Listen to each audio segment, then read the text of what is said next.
When I was working in kitchens, I noticed that as chefs mature and age, they become less interested in fancy techniques and combinations of things, and more in a kind of minimalism, committing to one soundscape. There's something similar about it.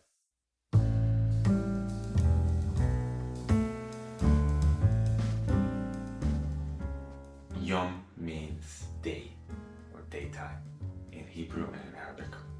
So a lot of the themes of every work really come into focus in hindsight, more so than they ever could if I were to kind of premeditate it. So the title Yom speaks to the kind of duality of what daylight, sunlight can do. Warm things up and reveal things and bring clarity, but it also sheds light on things that were prior to that in the dark. And I think the music has in it a response to the experience of living in a time where things are illuminated and seen for what they are.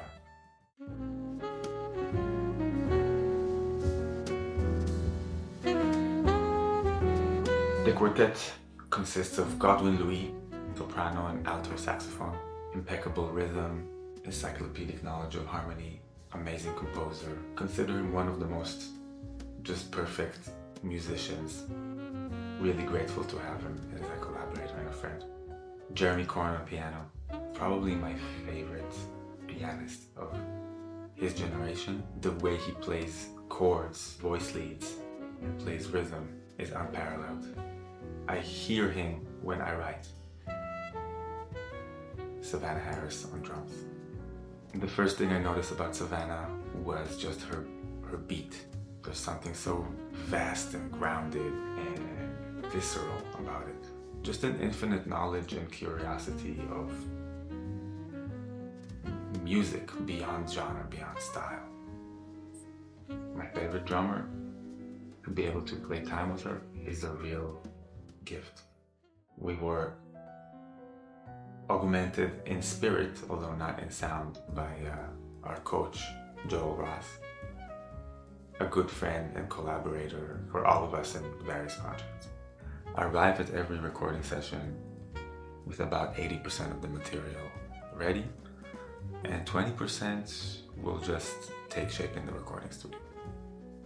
So we had like an hour to go for the recording session. And Joe said, try and do something with the bow, with long notes. I played this line, a short kind of melodic line composed by Nicole Glover. And then we listened back to it, and it's weirdly one of my favorite things on the record.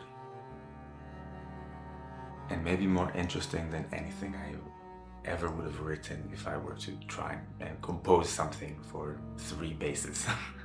That's one of my favorite things about recording and about working with this group of people in general. There's a fine balance between providing the material, like bringing the music, versus just providing the space for all these people to come together and then leaving some space for something interesting to happen, because everyone in this group, in the quartet, plus Joel, who produced it, they bring so much to the table that I'd rather give them something to play with versus give them a script to recite. I think something that sets this record apart from previous records, there's a commitment to a certain instrumentation. It's only a quartet, it's only an acoustic quartet. Whereas previous records, there are always some guests, there were always maybe some electronic or analog electronic instruments. This one is just the sound of these 4 people. And it's also more rigorous compositionally. Every song aims to deal with one idea and develop it. After having recorded it, we all know so much more about what these songs are. So I'm excited to go deeper into them and see what we can do with them. Mostly I'm excited to just hang out with Godwin, Jeremy, and Savannah.